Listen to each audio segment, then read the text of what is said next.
Welcome back to my lecture series. This is Muthuminal R, Assistant Professor from the Department of Agricultural Engineering at SNS College of Technology. Today we'll see the topic on understanding factor of safety and allowable stress that comes under the unit Theory of Simple Bending for the students of 4th semester from the subject Strength of Materials for Agricultural Engineering. We are entering into the cautious and calculated heart of engineering, that is, where one number stands between design and disaster.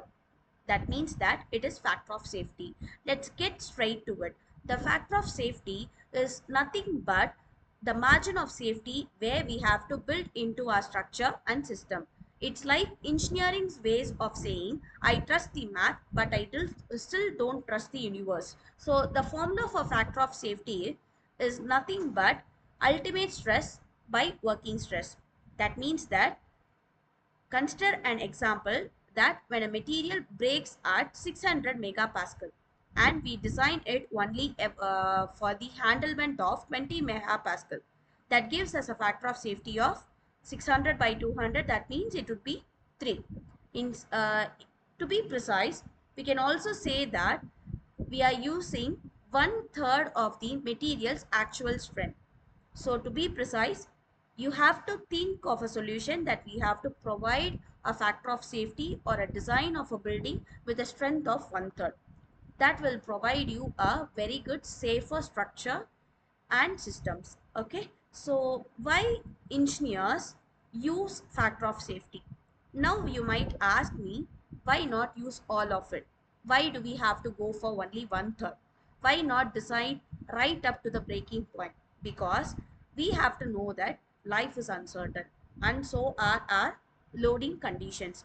A gust of wind stronger than expected, or a crack hidden inside a steel beam, or even a tiny manufacturing defect, any of these could turn a perfect design into a perfect failure. So this is what I have given you under this ensuring reliability through safety pictograph. What you can see here is when I have designed a structure under certain factor of safety, it considers the unpredictable solutions and also unpredictable loading conditions.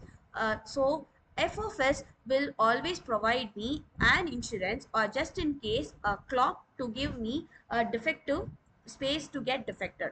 Think of it like baking a cake and setting two timers just in case one doesn't go off.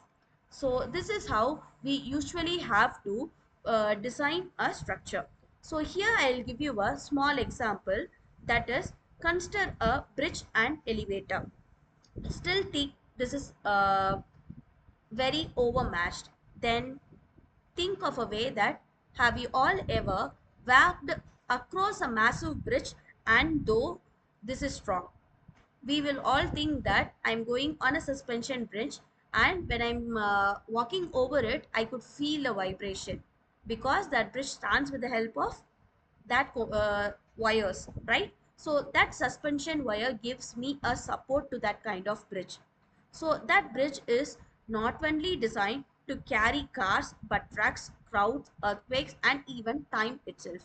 Or the elevators, those humble boxes we step into daily. What happens? We have designed them, we are traveling through them to a higher area. So we do know that we always design them with a factor of safety of 1 or more cables, right? The cables can't hold 11 times the load. That is what they are rated here.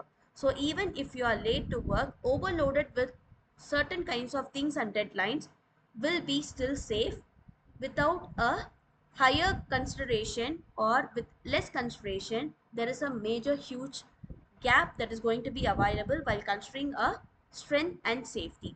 So this is what you have to know while designing a structure. Okay, so here I have shown you what is allowable stress and what are the design codes that are related to that of calculating your appropriate stress measurement for safe engineering design. Allowable stress is nothing but a safe operational stress limit where the engineers don't always work with ultimate stress. Instead, they use allowable stress, which is the maximum stress a material can handle under safe conditions. So allowable stress could be calculated with the help of ultimate stress divided by factor of safety. These values are usually considered from the design codes or the Indian standard codes or American standard codes or Euro codes, which usually differ across industries. Okay, so this is how we always consider what is allowable stress and what is ultimate stress and what are the factor of safety. So here, as you can see that the role of factor of safety is a very bigger part. What I am trying to say here is you have to know why the engineers allow certain designs with the help of allowable load and how they are used under practical application for a safety assurance, what we are going to use and how we can build up a structural integrity. This is the multifaceted role of factor of safety. So this is what we have seen under this series also. So with this, I have wrapped up my class today. See you at the next class. If you guys have any kind of doubt or anything, you guys can ping me anytime. Thank you.